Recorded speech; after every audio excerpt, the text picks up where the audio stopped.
I know there are things that are good for me, like fitness, eating right, staying healthy, self-improvement. But why do I find it so hard to actually do? Phenomenal question. Listen, before I get into the answer,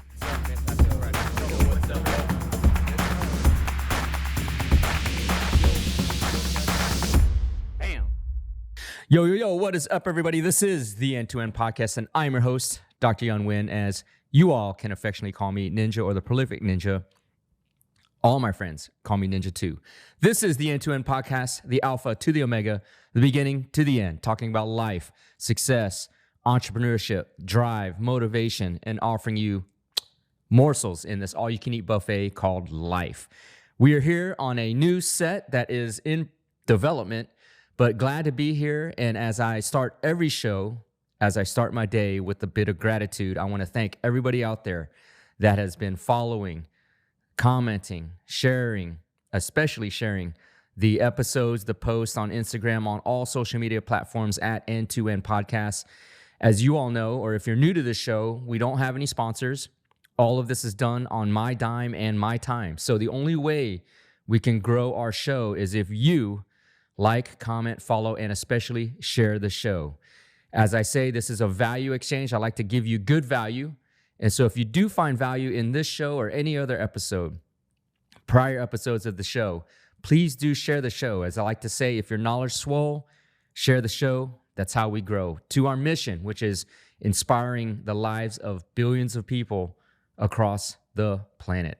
And if you're also new to the show, we have 3 different types of shows. One is where I just go on a stream of consciousness, so to speak, for 10, 15, 20, 30 minutes talking about a topic about success, entrepreneurship, growth, personal growth and development. We have a second type of show where I bring on a guest. Those are longer shows, like an hour, hour and a half, sometimes split into 2 episodes because the conversation is so good. And then we have a third kind of show, which I call Prolific Q&A, where questions are sent in from anywhere in the world, and I try to answer them on the show. Focus around success and so on. So today's episode is a prolific Q&A episode. The first question, as I read it, is, and this is appropriate because we're about to hit summertime, and this is giving you 5 months, as we hit June, 5 months of time to work on your goals for 2023 or your lifelong goals or however long your goals are. It's giving you 5 months now that you can evaluate your own performance. And more often than not, what I hear is that people have not hit their goals. In fact, they failed at their goals. So the first question is I've recently experienced failure. The problem is that I'm really, really hard on myself and frustrated. And sometimes it takes a long time to get out of this rut from that failure. How can I be better about the process of accepting failure and moving on? That is a very great question, because if you've listened to this podcast in the past, you understand that failure are actually the building blocks to success, because you've got to fail in order to learn your lessons on how to succeed. And so each failure is a building block to success. What this question relates to is dealing with that failure and getting out of that, rebuilding that momentum from the failure in order to create that building block. And the failure can be in anything. It could be a career goal, didn't get the job you want, didn't get the promotion you want, didn't get the bonus you want, didn't close the deal you wanted. Could be in school, didn't get the grades you want, didn't advance like you wanted to, didn't get the score you want, didn't get the score you needed to get accepted into whatever program you wanted to get. Could be in relationships, didn't get the girl or the guy you wanted to build a relationship with, lost friends, whatever. Failure happens in all areas of life. And it's something everybody must learn how to deal with, how to cope with. And in fact, that's wrong with society these days, because you have a whole generation built on coddling kids and not allowing them to develop the coping mechanisms to deal with failure, like trophies for 17th place or whatever, right? But failure is a necessity to learn how to succeed. So how do you get through this failure? And the question, again, is related to how to deal with the failure or the emotions of failure in order to move on. Now, The common emotion related to failure is frustration. Frustration pointed externally, and that's the issue. The failure pointed externally is not the right coping mechanism for failure, because the external direction of that frustration is, I didn't get blank. I didn't achieve blank. That blank is out external to you. I didn't get the job. I didn't get the grade. I didn't get the guy or the girl. I didn't get the improvement I wanted. You're projecting that frustration outwardly, okay? And that is the wrong projection. You see, if you take that frustration a little bit deeper, you'll understand that that frustration is actually your own guilt. And if you really understand yourself or look inwardly about failure, it's your guilt for not having prepared well enough to succeed, right? You'll find all these reasons to be frustrated. I didn't do this, I didn't do that. The coach didn't give me a chance. The teacher didn't give me a chance. My boss didn't give me a chance. You didn't get these chances because you didn't prepare yourself for success. You're pointing that failure, frustration outwards, and so you'll never grow because you're blaming your own failure on an external thing, when the fact is success and avoiding failure or preventing failure is all internal. So the frustration you're feeling actually is a subconscious coping mechanism, because people rarely want to turn inwards and look at themselves. It's the hardest thing to do, to be frank with you, to be brutally honest with yourself. And if you are, you'll understand that your failure is a result of not having prepared well enough to succeed. Because if you had prepared well enough, then perhaps, A, you wouldn't find yourself in the situation to fail, right? So you're moving the probability of failure out of the equation or lowering the probability. And had you prepared yourself, maybe that external factor, your coach, your teacher, your boss, your friend, or whatever, would have given you the chance to succeed. You see, maybe the boss would have given you more responsibility in order to succeed, because they're observing you. And if you're not preparing yourself, why would they give you a chance to succeed? They would give that chance to somebody else, because in those situations, it's about results.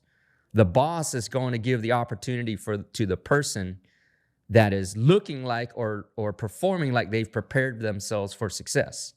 Why would the boss give you a chance if you're not preparing yourself? So you see, the frustration of failure is understanding that it's your own guilt for not having prepared. So to the question, how do you get over that quicker? How do you get over that? Well, you have to understand it's about you, not about anybody else or anything else outside of you that caused the failure, right? So once you recognize that, and it's 100% likely you did not prepare well enough, once you understand that, now what? You can develop an action plan to help prepare yourself for the next, whatever the next step or the goal is, or the next time period where you're going to try to hit that same goal that you failed at. Now you're building a preparation plan.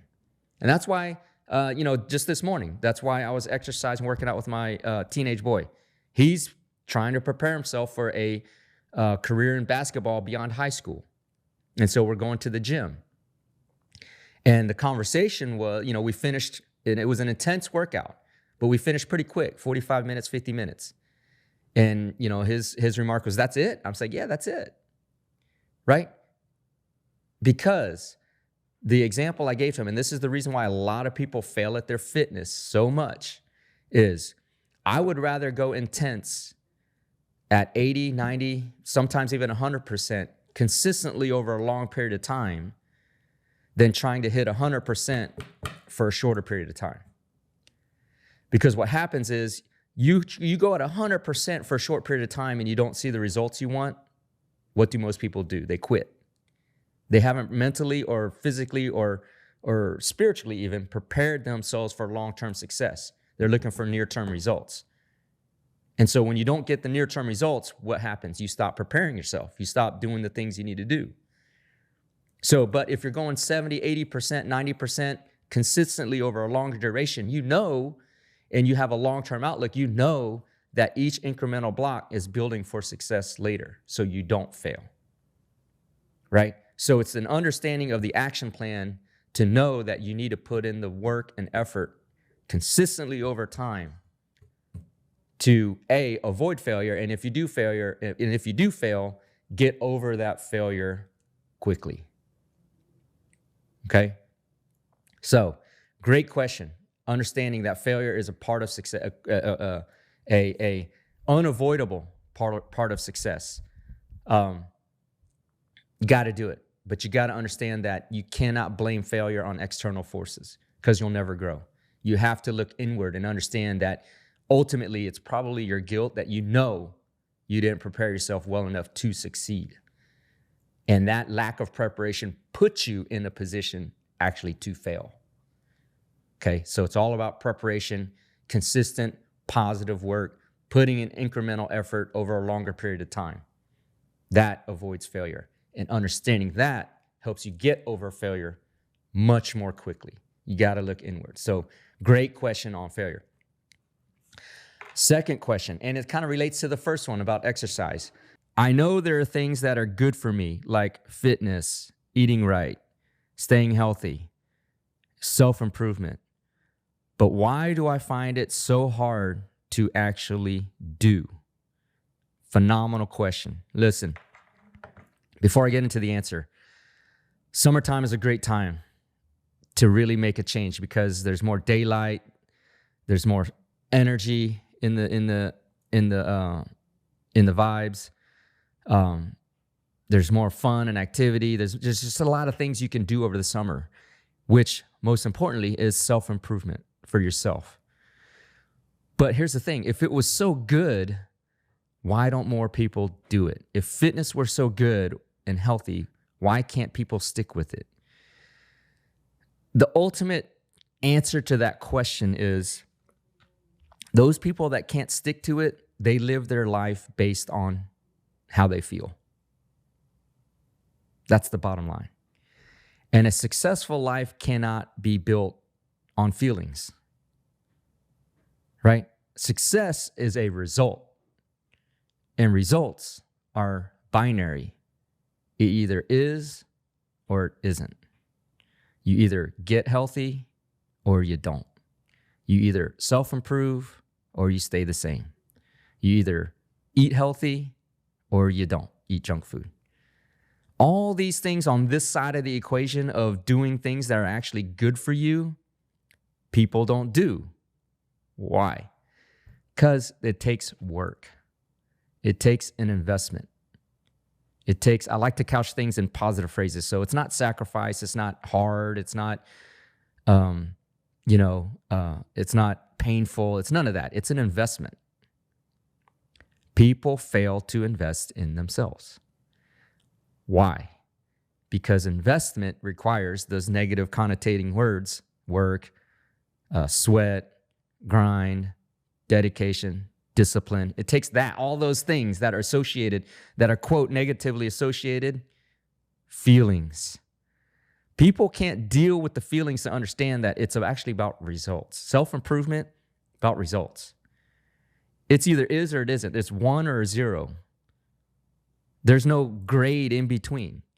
So when people are like, man, you need to go work out, you're going to feel a lot better. I just don't feel like it today. That's an easy cop-out. It's an easy way to say no. Because feelings are on a grade. It's on a scale. It's on a, I feel, if you wanted to put on a scale, I feel like a 2. I feel like an 8. I feel like a 5. It's just all over the place. It's random. Randomness does not lead to success. Randomness, you can get lucky and get successful, but randomness as a consistent way to live does not equate to success. Does not equate to success. And what is most random? Feelings. There's no way to quantitate feelings. It's just how you feel at that time. I don't feel like reading. I don't feel like eating healthy. In fact, I feel like eating junky because it makes me feel good, knowing that it's not healthy for you, right? So when you live a life based on feelings and emotions, you can basically discount your probability of success to almost 0 because you're not quantitating your life. The more you can take your life into a quantitative binary scenario, I'm not talking about relationships even. I'm just talking about how you can view success in your life. The more you move to a binary outcome, either there is or it isn't, the more efficient you'll be at success. And in fact, the more successful you will actually become. So ultimately, you have to ask yourself the question related to the second Q&A question: do I want to get better or do I don't? Either you want to get better or that's the bottom line. Because once you commit to that binary result, it takes feelings out of the equation, right? Do I want to work out today? Well, it relates to, do I want to get better or not? So it's not, because I have days, y'all know, and I've done 75 hard 3 times. Just finished Live Hard Phase 1. There are days when I don't want to do the workouts. There are many days where I don't want to do the workouts. There are many days I don't want to do the reading. There are many days I want to have a glass of wine, but I don't. There are many days that I want to eat a little junky, but I don't. Because why? Because once I say, man, I don't feel like I want to work out today, my mind immediately switches, but I've agreed to myself that I want to get better. It's not I feel like I want to get better. It's I want to get better. So now it takes I feel like I don't want to work out, but I've agreed that I want to get better, so I'm just going to go work out. It takes feelings out of the equation. So once you understand that you cannot live a successful life based on feelings, and switch all your decisions about your life to a binary situation, it is or it isn't, to results-oriented scenario. I either do it or I don't. I'm either successful or I'm not. I accomplished it or I didn't. I finished the task or I didn't. There's only 2 outcomes in success. It either is or it isn't. That's how you get through the goals of this question, which is all these areas of self-improvement about your health, about your knowledge, reading, about your diet, about your relationships. I either want to have a good relationship or I don't. Or I want to get my body healthy or I don't. I want to see my career improve or I don't. I want to travel the world or I don't. It's not, how do I feel about the subject today or right now or whatever. It's is or isn't. Now, some of you all out there might say, man, you can't live life black and white like that. It's not about that. It's the results that are black and white. Now, here's where the fun comes in, right? Here's where the fun comes in. Put the feelings after the result. I want to repeat that again. Put the feelings after the result. I want a supercar or I don't. Now, I put in the work to get the supercar. Now, how do I feel about that? Man, I feel ecstatic. I'll feel on top of the world. You see how that works? Put the feelings around the result. Don't put the feelings around the work. That's how you get better. Because what happens? You put the feelings around the result. It's a feedback loop. Man, I feel great about having accomplished this result. Now let's go get the next one. You see how that works? It compounds. It's the compounding effect of success. So when you're sitting there and your feelings around, oh man, this is work. I don't feel like it. Oh man, it's hot outside. I mean, you're just whining and crying. A, nobody wants to be around somebody like that. But B, you'll never get to the success to know what it feels like to be successful.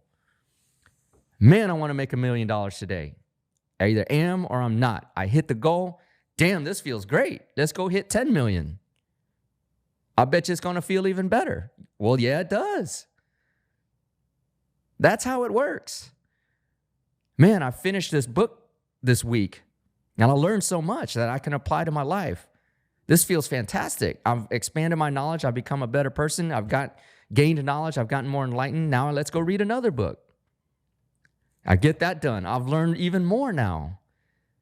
Now I can have more conversation with more intellectual people, and I learn more from other people and get a different network of people that I can hang out with and talk about subjects that really make me a better person. It compounds. Man, I lost 10 pounds this week. Well, that's a little bit aggressive. Let's say, man, I lost 10 pounds this month. I'll feel great. Let's go lose another 10 next month. Keep the work going. You see, you tie the emotion to the success and the outcome. You don't tie them to the work you put in. People don't understand that. So it's not a very black and white way to live. It's actually a better way to feel about your life and the way you live when you focus on the emotions around the results. So back to the question. Great question. How do I stay consistent, or why can't I get motivated or driven to do the things for self-improvement? A, get out of your feelings about doing the work. Focus on either a results-oriented outcome. Binary, is or it isn't. It's 1 or a 0. That's it. Bottom line. Third part to the equation, focus on your feelings around the result, not the work. Because once you hit that success, I promise you, you're going to feel great about yourself. And you're going to want more of that. You're going to crave more of that. And that craving and that boost of results is going to give you an upward sloping curve to your life. You're going to surround yourself with better people. You're going to get better outcomes. Your career is going to grow. Your knowledge is going to grow. You're going to become more enlightened. You're just going to vibrate at a higher frequency going that way when you focus around a binary result, which then you can attach your positive emotions to grow your life. This has been I feel a great episode of Prolific Q&A. And if you found knowledge in this or value, again, please do like, comment, follow, and especially share the show. If your knowledge swole, share the show. That's how we grow. As we're redesigning or redeveloping our studio here, our podcast studio, I want to add a new finish to the show. And as you all know, my core belief is grateful. Gratitude runs everything.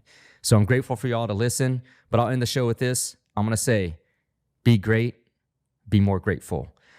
I'm your host, Dr. Young Win of the End-to-End Podcast. Looking forward to bringing you another episode very, very soon.